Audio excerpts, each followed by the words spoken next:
Hello again. Your Boundary Waters Canoe Area Wilderness trip is quickly approaching.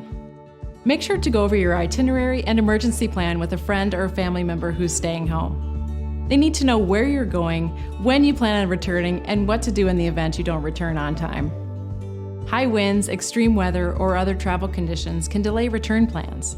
Make sure everyone in your group shares the itinerary with their emergency contacts.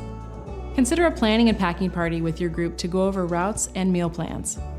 This can be a perfect opportunity to check, inspect, and consolidate your gear. Make sure your group has only what is needed. Leave behind unnecessary gear, lighten your load, and it'll be much easier to travel. Consolidate the gear into fewer packs to reduce the risk of leaving something at campsites, entry points, and portages. Remember, cans and glass bottles are not allowed, so pack your food in reusable containers to reduce the amount of garbage you'll need to pack out. Leave the coolers at home. They're easy targets for hungry wildlife and are difficult to carry and hang from trees. Be prepared to store your food correctly in camp.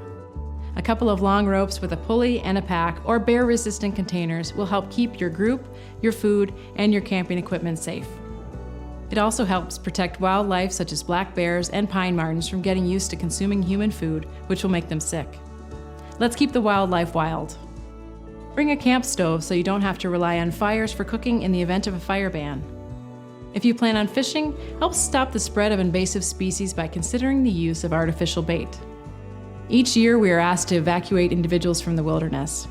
Help us limit these rescues by being prepared for your trip.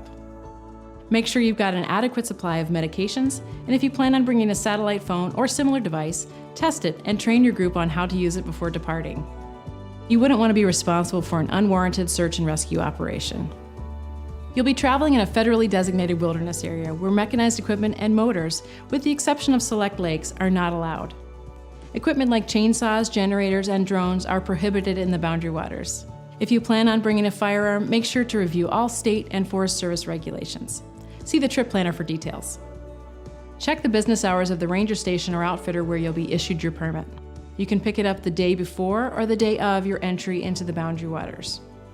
Your permit is only valid for the entry day and entry point specified on the permit. Share this video as well as the trip planning guide with the rest of your group. We'll cover the next round of topics when you pick up your permit in our final video. Thanks for watching.